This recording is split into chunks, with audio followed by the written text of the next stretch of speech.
RK news కి స్వాగతం. ఒక న్యూస్ ఛానల్లో మంత్రి జూపల్లి కృష్ణారావు ముఖ్యమంత్రి రేవంత్ రెడ్డిని ముఖ్యమంత్రి వద్దంటున్నాడని వస్తోందని, ఇదే విషయాన్ని ముఖ్యమంత్రి రేవంత్ రెడ్డికి చూపించాను. ఆయన దీని వెనుక ప్రతిపక్ష నాయకుడు హరీష్ రావు ఉన్నాడు అని ముఖ్యమంత్రి చెప్పారని అన్నారు.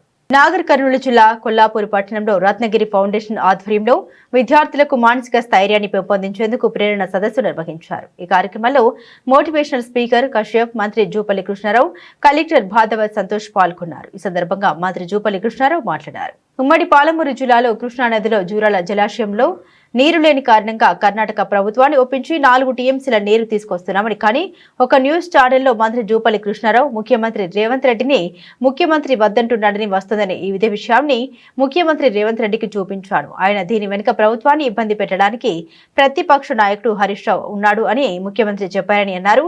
ఛానల్లో ఇలాంటి వార్త రావడంపై ఆగ్రహాన్ని వ్యక్తం చేశారు. ప్రజలు రోగాలు రాకుండా చూసుకోవాలని, ఆరోగ్యంగా ఉండేలా ప్రయత్నించాలి అని, కార్పొరేట్ ఆసుపత్రుల్లో లక్షలు ఖర్చు పెడుతున్నారు.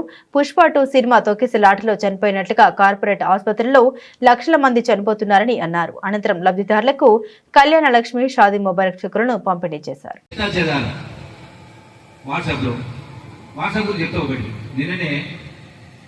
ఇక్కడ కృష్ణానది నీటికి సంబంధించి కొల్లాపూరు, వనపర్తి, గద్వాల, మక్తల్, దేవుని తరపు నుంచి ఫైల్ ఎండిపోతా ఉన్నాయి. కృష్ణానదిలో దూరంలో వాటర్ లేదు. పైన కర్ణాటకలో ఆల్మట్టి రాగాడు ఉంది. సో కర్ణాటక గవర్నమెంట్ నుంచి నీళ్లు తేవడానికి మేము 5 ఎమ్మెల్యేలు పోయాం. నేను, నాతో పాటు ఇంకో సహచర మంత్రి పోయి కర్ణాటక చీఫ్ మినిస్టర్ను, కర్ణాటక డిప్యూటీ చీఫ్ మినిస్టర్ను కలిసి రిపేర్ చేసి వాళ్ళు ఒప్పించి మెప్పించి సుమారుగా ఒక 4 టీఎంసీ నీటిని ఒప్పించడం జరిగింది. అక్కడి నుంచి నైట్ బయలుదేరి వచ్చినాం. ఆయన పొద్దున వచ్చిన తర్వాత నిన్న మా సిఎల్పి మీటింగ్ జరిగింది. సిఎల్పి మీటింగ్ జరిగితే ఆ సిఎల్పి మీటింగ్ మధ్యలో లంచ్ బ్రేక్లో సీఎం గారు వేసిపోగానే మా నిరంజన్ పిఏ వచ్చి, సార్ ఏదో ఆర్టీవీలో ఇది వచ్చింది సార్ అన్నాడు. ఏంది ఆయన చూస్తాం ఇలా ఆర్టీవీలో ఏంటంటే జూపల్లి కృష్ణారావు గారు రేవంత్ రెడ్డి ముఖ్యమంత్రి వద్దంటున్నాడు, అంటే రేవంత్ రెడ్డి ముఖ్యమంత్రిగా ఉండడానికి ఇష్టపడతలేడు అని వచ్చింది. నేను తీసుకుపోయి సీఎం చూపించాను. ఇంత దుర్మార్గంగా ఉంది దీన్ని మళ్ళీ ప్రెస్ మీట్ పెట్టి చెప్తా ఎందుకంటే అన్న దీని వెనక హరీష్ రావు ఉన్నాడు. ఈ ప్రభుత్వాన్ని ఏ విధంగా ఇబ్బంది పెట్టాలని కింద స్పష్టంగా చెప్పినా.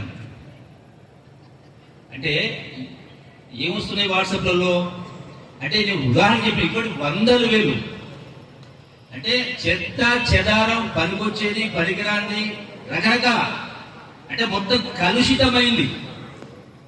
కలుషిత కాంతి కూడా ఇలా ఉంది. అందుకే స్వధర్మం అంటే మనం ఏది చేయాలన్నా ఒకరి కోసం కాదు. ఉదాహరణ వచ్చాము ఇది చెప్తా. ఈ రోజున చదువుల పేరు మీద కార్పొరేట్ స్కూళ్ళలో కార్పొరేట్ వాళ్ళు లక్షలు ఖర్చు పెడతా ఉన్నారు. అట్లాగే కార్పొరేట్ హాస్పిటల్ చిన్న రోగం వచ్చినా కార్పొరేట్ హాస్పిటల్లో లక్షలు ఖర్చు పెడతా ఉన్నారు. కానీ ఏ హాస్పిటల్ పోయినా కిక్కిసినట్టుగా హాస్పిటల్ ఉంటా ఉన్నాయి. మొదటి సినిమా కనుక సినిమా ఏదో పుష్ప 2 సినిమా థియేటర్లో వేల మంది కూడా తొక్కిస్తాడు, చనిపోయాడు. అంటే అట్లా సినిమా థియేటర్ ఉన్నట్టుగా హాస్పిటల్లో లక్షల మంది పోతా ఉన్నారు. అంటే ఎందుకు వస్తే హాస్పిటల్కు చిన్న వాళ్ళకు పెద్ద డబ్బులు వస్తూ ఉన్నాయి. అంటే రోజు 1 గంట మనది కాదంటే, రోజు 1 గంట మనది కాదు, ₹1 ఖర్చు కాకుండా నిండు 100 ఏళ్ల జీవితం మనదే. రోగం వచ్చిన తర్వాత హాస్పిటల్ రోగం రాకుండా చూసుకోవాలి.